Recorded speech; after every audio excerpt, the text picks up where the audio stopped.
മരണം എന്ന അവസ്ഥ. എന്താണ് മരണം? നമുക്കറിയാം. ഇന്നലെ ജീവിച്ചിരുന്ന വ്യക്തികൾ ഇന്ന് ഈ ഭൂമിയിൽ നിന്ന് ഇല്ലാതാവുമ്പോൾ നമ്മൾ പറയും മരിച്ചുപോയി, ചത്തുപോയി. ഇവിടെ മരിച്ചവരെ പല രീതിയിൽ അടക്കം ചെയ്യുന്നുണ്ട്.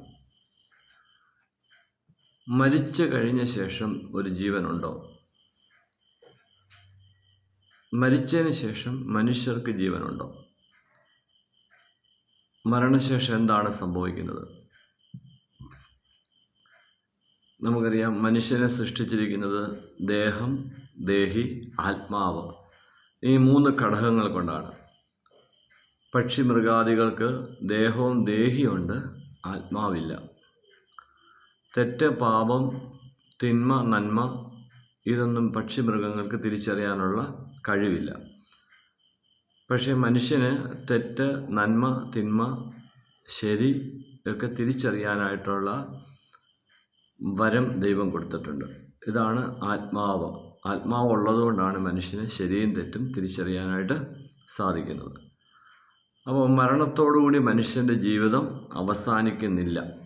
ബോഡി, ശരീരം ഇവിടെ ഉപേക്ഷിച്ചിട്ട് പോകുന്നു, ആത്മാവ് വേറൊരു സ്ഥലത്തേക്ക് പോകുന്നു. നമുക്ക് വിശുദ്ധ ബൈബിൾ പഠിക്കുമ്പോൾ ദൈവം സൃഷ്ടിച്ചപ്പോൾ ദൈവം മരണത്തെ സൃഷ്ടിച്ചിട്ടില്ല. മരണത്തെ ദൈവം സൃഷ്ടിച്ചിട്ടില്ല. ബൈബിൾ ഉൽപ്പത്തി പുസ്തകം 2:16 പറഞ്ഞ, യഹോവയായ ദൈവം മനുഷ്യനോട് കൽപ്പിച്ചത് എന്തെന്നാൽ, തോട്ടത്തിലെ സകല വൃക്ഷങ്ങളുടെ ഫലം നിനക്ക് ഇഷ്ടം പോലെ തിന്നാം, എന്നാൽ നന്മ തിന്മകളെക്കുറിച്ചുള്ള അറിവിൻ്റെ വൃക്ഷത്തിൻ്റെ ഫലം തിന്നരുത്, തിന്നുന്ന നാളിൽ നീ മരിക്കും. അപ്പോൾ നന്മ തിന്മകളുടെ വൃക്ഷത്തിൻ്റെ ഫലം കഴിക്കുമ്പോഴാണ് നീ മരിക്കുന്നത് ദൈവം ആദാമിനോട് ഹവ്വായോട് പറയുന്നു. നിർഭാഗ്യവശാൽ അവർ ഈ പഴം ഭക്ഷിച്ചു. അവർ മരണത്തിന് അടിമകളായി മാറി. അപ്പോൾ അതുവരെ മരണമില്ലായിരുന്നു. അതിനുശേഷം നമുക്കറിയാം, ദൈവം അവരെ സൃഷ്ടിച്ചാക്കി ഏദൻ തോട്ടത്തിൽ ദൈവം അവരെ പുറത്താക്കി ലോകത്തിലേക്ക് പറഞ്ഞു വിട്ടിട്ട്, കഷ്ടതയോട് നീ ജീവിക്കും, കഷ്ടതയോട് സ്ത്രീയോട് പറഞ്ഞു, നീ ഗർഭം ധരിച്ച് കഷ്ടതയോട് പ്രസവിക്കും. അങ്ങനെ മനുഷ്യന് കഷ്ടത കൊടുത്തു, മരണം ഉണ്ടായി. എന്നാൽ വിശുദ്ധമായിട്ട് നമ്മൾ ബൈബിൾ പഠിക്കുമ്പോൾ എന്താണ് മരണമെന്ന് വ്യക്തമായിട്ട് പറയുന്നുണ്ട്. റോമാലേഖനത്തിൽ പറയുന്നുണ്ട്, പാപത്തിൻ്റെ ശമ്പളം അത്രേ മരണം. അപ്പോൾ ദൈവം പറഞ്ഞത്, തെറ്റ് ചെയ്തപ്പോൾ ഒരു പാപം അവിടെ വന്നു. പാപത്തിൻ്റെ ഫലമായിട്ടാണ് മനുഷ്യൻ്റെ ഉള്ളിൽ മരണം പ്രവേശിച്ചത്. അപ്പോൾ ആദിമ മാതാപിതാക്കളായ ആദാമിൻ്റെ ഹവ്വായെ കൂടെ അവരുടെ ഉള്ളിൽ പ്രവേശിച്ച മരണം ഇന്ന് വരെ ലാസ്റ്റിൽ ആര് ജീവിക്കുന്നു, ആ വ്യക്തിയുടെ ഉള്ളിൽ ഈ മരണം കടന്നുകൂടി. എന്നാൽ ഭാഗ്യവശാൽ പുതിയ നിയമത്തിലേക്ക് വരുമ്പോൾ കർത്താവായ യേശുക്രിസ്തു ഈ മരണത്തെ മാറ്റി. അതെങ്ങനെയാണ്? യേശു വന്നു പാപപരിഹാരത്തിനായി മനുഷ്യൻ്റെ പാപത്തെ ഏറ്റെടുത്തുകൊണ്ട് യേശു ക്രൂശിൽ മരിച്ചു. നമ്മൾ കണ്ടു, പാപത്തിൻ്റെ ശമ്പളമാണ് മരണം. അപ്പോൾ ആ മനുഷ്യകുലത്തിൻ്റെ പാപത്തെ യേശു ഏറ്റെടുത്തു. 2 കൊരിന്ത്യർ 5:21 ഇങ്ങനെ പറയുന്നുണ്ട്, പാപം അറിയാത്തവനെ നാം അവനിൽ ദൈവത്തിൻ്റെ നീതിയാകേണ്ടതിന് അവൻ നമുക്ക് വേണ്ടി പാപമാക്കി. അപ്പോൾ പാപം ഏറ്റെടുത്ത യേശു പറയാം, യോഹന്നാൻ്റെ സുവിശേഷം 11:25, ഞാൻ തന്നെ പുനരുത്ഥാനവും ജീവനുമാകുന്നു, എന്നിൽ വിശ്വസിക്കുന്നവൻ മരിച്ചാലും ജീവിക്കും. അപ്പം ഇതിൻ്റെ അർത്ഥം, അതായത് ആദാം ചെയ്ത പാപത്തിൻ്റെ ഫലമായി മനുഷ്യൽ കടന്നുകൂടിയ പാപത്തിൻ്റെ ഫലമായ മരണത്തിന് പരിഹാരവുമായിട്ടാണ് യേശുക്രിസ്തു ഭൂമിയിലേക്ക് വന്നത്. നമ്മൾ കണ്ടു, പാപം അറിയാത്ത യേശുക്രിസ്തുവിനെ നമ്മൾ അവനിൽ ദൈവത്തിൻ്റെ നീതിയാകേണ്ടതിന് അവൻ സ്വന്തമേ പാപമാക്കി. വീണ്ടും നമ്മൾ എബ്രായ ലേഖനം വായിക്കുമ്പോൾ 2-ാം അധ്യായത്തിൻ്റെ 14-ാം വാക്യത്തിൽ പറയുന്നുണ്ട്, മരണത്തിൻ്റെ അധികാരിയായ പിശാചിനെ തൻ്റെ മരണത്താൽ നീക്കി ജീവപര്യന്തം മരണഭീതിയിൽ അടിമകളായിരുന്നവരൊക്കെയും വിടുവിച്ചു. എന്താണ് ഇതിൻ്റെ അർത്ഥം? മരണത്തിൻ്റെ അധികാരിയായ പിശാചിനെ തൻ്റെ മരണത്താൽ നീക്കി. അപ്പോൾ പാപം ചെയ്യിപ്പിക്കുന്നത് സാത്താൻ. ആദാമിനെ ഹവ്വായെ കൊണ്ട് ചെയ്യിപ്പിച്ചത് സാത്താൻ. അപ്പം പിശാചിന് മനുഷ്യനെ പാപം ചെയ്യിപ്പിച്ച് മരണത്തിലേക്ക് കൊണ്ടുപോകാനായിട്ട് സാധിക്കും.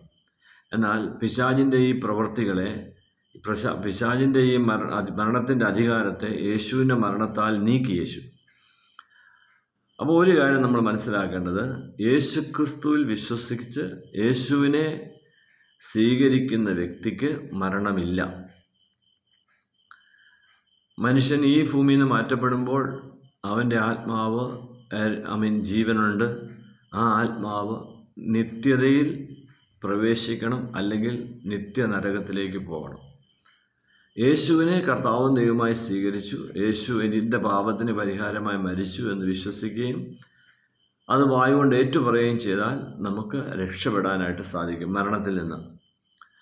അപ്പോൾ ഇതാണ് സുവിശേഷം. എന്താ സുവിശേഷം?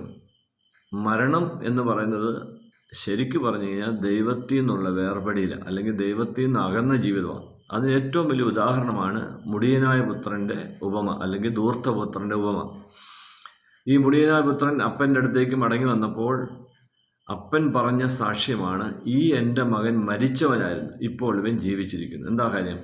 ദൈവത്തിൽ നിന്നുള്ള സാമീപ്യം വിട്ടു, അല്ലെങ്കിൽ ദൈവത്തോടുള്ള ബന്ധം വിട്ടു അകന്നുപോയ വ്യക്തികൾ മരിച്ചവരാണ്. എന്നാൽ ദൈവത്തിലേക്ക് അടുത്തു വന്നു ദൈവമായിട്ടുള്ള ബന്ധം പുനഃസ്ഥാപിച്ച് ജീവിക്കുന്ന വ്യക്തികൾ ജീവനുള്ളവരാണ്. അപ്പോൾ ഇതാണ് ഇതിനകത്തോട് യേശുക്രിസ്തു പറയുന്നുണ്ട്, ഞാൻ തന്നെ വഴിയും ജീവനും സത്യവുമാകുന്നു, എന്നിൽ കൂടെ സ്വർഗത്തിലേക്ക് പ്രവേശിക്കാനായിട്ട് കഴിയത്തുള്ള മനുഷ്യർക്ക്. അപ്പോൾ ഏത് പാപിയാണെങ്കിലും പാപത്തിൻ്റെ ശമ്പളം മരണമാണ്.